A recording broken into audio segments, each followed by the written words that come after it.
4단원 유전 1 염색체 같이 살펴보도록 할게요. 자, 우선 유전이라고 하는 것은 부모가 자식으로부터 물려져 내려오는 것, 전승에서 내려져 오는 것을 유전이라고 부릅니다. 이렇게 물려주기 위해서는 DNA라고 하는 유전 정보가 안전하게 부모에서 다음 자녀로 이동을 해야 되는데, 이렇게 이동해 줄 수 있도록 도와주는 물체가 바로 염색체가 됩니다. 사람이 컴퓨터에서 컴퓨터로 정보를 옮길 때 USB라는 저장 장치를 사용을 하듯이 우리는 염색체의 형태로 사람에서 다음 사람으로 전달을 해줄 수 있게 됩니다. 염색체라고 불리는 이유는 염색이 실제로 잘 되는 몸처럼 생겼기 때문에 염색체라고 불려지게 되었었고요. 염색체는 이동을 할 때, 즉 분열을 할 때에만 등장을 하는 것이 특징입니다. 그래서 평상시에는 핵 속에서 풀어져서 존재를 하고 있다가 여러분들 눈에 관찰이 안 돼요. 그러고 있다가 이제 유전물질이 꼬이고 뭉쳐져서 분열을 할 때 염색체의 형태로 보이는 것이 여러분들 눈에 관찰이 되게 되는 것이죠. 구조를 조금 더 살펴보면 이렇게 되어져 있습니다. DNA라고 하는 이 이중 가닥으로 되어져 있는 나선이 존재를 하고 있고, 이 부분에서 유전 정보를 가지고 있는 부분을 유전자, 정보를 가지고 있지 않은 부분도 존재를 하고 있죠.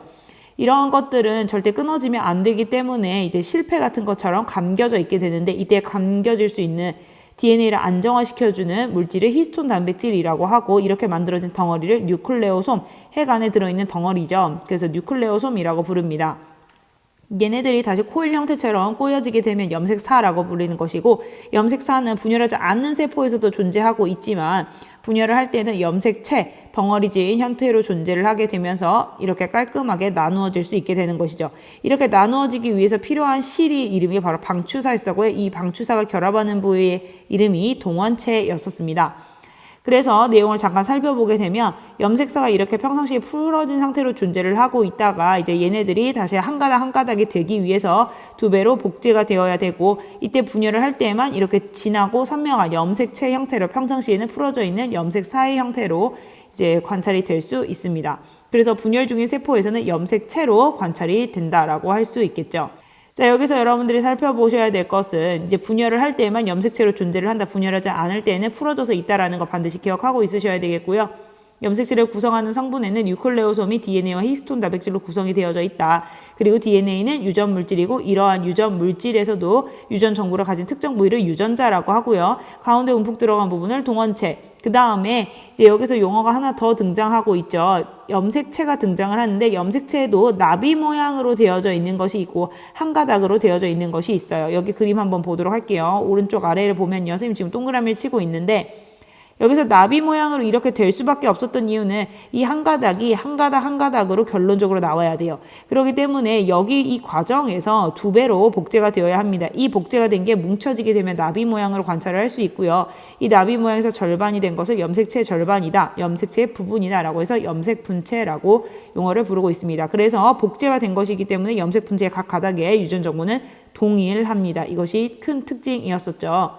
자, 마지막으로 DNA 구조에 대해서 조금 더 살펴보게 되면 이거 구조 알고 있어야 됩니다. 인상, 당, 염기가 1대1대1의 비율로 이루어져 있고요. 여기서 반드시 기억해야 될 것은 당의 종류가 디옥시리보스라고 했어요. 리보스라고 하면 RNA라고 하는 유전물질이 되는 것이고요. 디옥시리보스는 산소가 하나 빠졌다라고 해서 D. 그래서 DNA는 디옥시리보 뉴클레오티드 ACD의 약자입니다. 그래서 D자가 들어가고 있어요. 그래서 폴리뉴클레오타이드라고 하는 이 뉴클레오타이드가 인산, 당, 염기 세 개의 덩어리를 뉴클레오타이드라고 해서 부르고 있고요. 폴리는 여러 개가 묶어져 있다. 그래서 이렇게 연결되어져 있는 게 DNA다라는 것입니다. 이러한 유전 정보들은 DNA 상에서 여러 개가 동시에 같이 있을 수 있는데 서로가 관련되어져 있듯이 이제 연관이 되어져 있다. 하나의 염색체 위에 여러 유전자가 있다라고 하는 A와 B는 서로 연관되어져 있다라고 하고, 이렇게 연관되어져 있는 덩어리를 우리는 연관군이라고 합니다.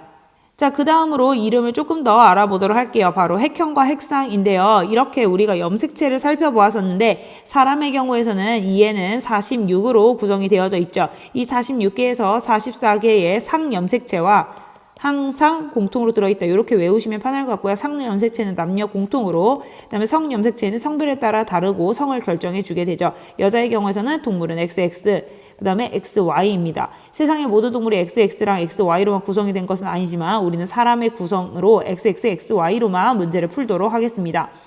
그래서 사람은 총 46개, 그 중에서도 44개는 상, 2개는 성으로 구성이 되어져 있죠. 이렇게 2n은 46, 아빠에게서 한 벌에 받은 한 세트를 n, 엄마에게서 받은 한 벌의 세트를 n. 그래서 사람은 총 2n을 가지고 있는데 그림을 잠깐 살펴보게 되면 이렇게 되어져 있어요. 여기에서 아빠에게서 받은 거 이 파랑 색깔을 이렇게 쭉쭉 그려볼게요. 자, 그러면 왼쪽을 다 아빠에게서 받았다고 하면 이렇게 받은 게 1번부터 22번, 그 다음에 남자라면 Y를, 여자라면 X를 이렇게 받았겠죠. 아빠에게서. 엄마에게서 받은 것도 마찬가지로 이렇게 한번 칠해보도록 할게요. 자, 이렇게 되면 엄마에게서 받은 것도 마찬가지로 1번, 2번, 3번 한 개씩 받아서 엄마에게서 X, X를 이렇게 받았을 겁니다. 그래서 남자라면 X, Y, 여자라면 X, X 이렇게 결말이 되겠죠. 이렇게 받은 파랑 색깔 한 세트 1번, 2번, 3번, 4번, 5번 그 다음에 엄마에게서 받은 한 세트 1번, 2번, 3번, 4번, 5번 이런 식으로 키 순서대로 되어져 있는 이 한 벌의 세트를 n, 이쪽도 n. 그래서 사람은 2n은 46이라고 하고 이 2n이라고 하는 것이 바로 핵상이 됩니다. 핵상은 그래서 n, 2n, 3n 이런 식으로 전체 1번부터 끝번까지의 복사본 전체를 의미하게 돼요. 자, 그래서 방금 핵상에 대한 설명을 했고요. 상동염색체가 존재한다. 아빠에게서 받은 한 벌, 엄마에게서 받은 한 벌이 존재한다. 그러면 2n, 그게 존재하지 않는다. 그러면 n이 됩니다. 뒤쪽에서 감수 분열할 때 내용 중요하니까 핵상이라는 용어 정확하게 이해하고 있어야 되겠고요. 2n은 46이다라고 해서 46까지가 핵상이냐? 그건 아닙니다. 그래서 여기는 염색체 수를 의미하는 것이고 2n은 46, 그 다음에 n은 46 이렇게 되면 핵상이 다른 생물이 되겠습니다. 자, 그 다음으로 선생님 방금 이렇게 보여줬던 이 그림 자체를 우리는 핵형, 핵 안에 들어있는 이제 형태, 수, 모양, 크기를 우리의 형태적인 특징을 눈으로 볼 수가 있죠. 우리는 이걸 핵형이라고 하고요. 핵형은 주로 관찰이 좋은 준기세포를 이용을 해요. 굉장히 선명하게 관찰이 잘 됩니다. 종마다의 고유한 특성으로 같은 종이고요. 성별이 같으면 핵형은 동일합니다. 다시. 같은 종의 성별이 같으면 핵형은 동일해요. 같은 종이더라도 사람이더라도요. 성별이 다른 경우에는 핵형이 다릅니다. 그래서 핵형이 같기는 생각보다 꽤 어렵습니다. 그래서 종이 다르면 무조건 핵형은 다르게 됩니다. 자, 그래서 다시 한번 사람의 염색체 구성 정리를 하면 상동 염색체, 엄마에게서 받은 1번, 2번, 3번, 아빠에게서 받은 1번, 2번, 3번은 모두 다 쌍을 이루고 있죠. 이렇게 크기와 모양이 같은 두 개의 염색체를 우리는 상동 염색체라고 부르게 되었고요. X와 Y의 경우에서는 사실 크기와 모양이 다르게 생겼죠. 그렇지만 상동으로 간주합니다. 상동은 엄밀히 말해서는 아닌데 상동인 것처럼 우리가 여겨준다라고 했어요.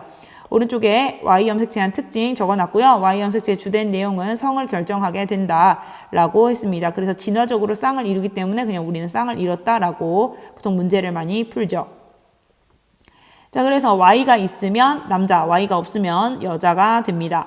자, 여기 핵상과 핵형과 관련된 문제가 나와져 있어요. 내용을 한번 살펴보도록 할게요. 자, 기억의 경우에서는 핵상과 염색체 수가 되어져 있는데 쌍을 이루고 있는 것이 각각 존재하고 있죠. 이렇게 되면 2n, 쌍을 이루고 있는 것이 없네요. 그러면 n, 염색체 개수는 가운데 동원체 숫자로 세워주시면 됩니다. 이에 총 8개, 하나, 둘, 셋, 넷, 4개가 되겠습니다. 자, 핵상과 총 염색체 수 방금 대응하는 거 2n은 46이다. 2n에서 핵상, 46에는 염색체 수 라고 했습니다. 여기 예시 수업 시간에 했던 거 기억날 것 같고요. 밑으로 내려가면요. 자, 이렇게 상동 염색체 1번, 1번 위에 각각의 보조개가 있다, 없다, 쌍꺼풀이 있다, 없다와 같이 유전 정보가 들어있어요. 그걸 우리는 유전자라고 하는데 같은 1번 염색체 위에서 같은 위치에서 한 개의 형질을 결정하는 걸 우리는 대립 유전자. 이 대립 유전자 정보는 같을 수도 있고요. 이런 식으로 알파벳이 다를 수도 있습니다. 같게 되면 우리는 동형, 다르게 되면 이형이라고 부른다라고 했었죠. 이 용어 정확하게 알아두고 있어야 됩니다. 동형은 알파벳이 같은 거, 이형은 알파벳이 다른 겁니다. 대문자로 같을 수도 있고요. 소문자로 같을 수도 있고 얘는 무조건 이렇게만 존재할 수 있게 되겠죠. 다시 상동 염색체의 같은 위치에 있는 동일한 형질을 결정하는 걸 우리는 대립 유전자라고 합니다. 동형 적합성과 이형 접합성 용어 정확히 알고 있어야 되겠고요. 그 다음 시간에는 우리 두 번째 생식세포 형성과 유전적 다양성에 대해서 알아보도록 하겠습니다. 수고하셨습니다.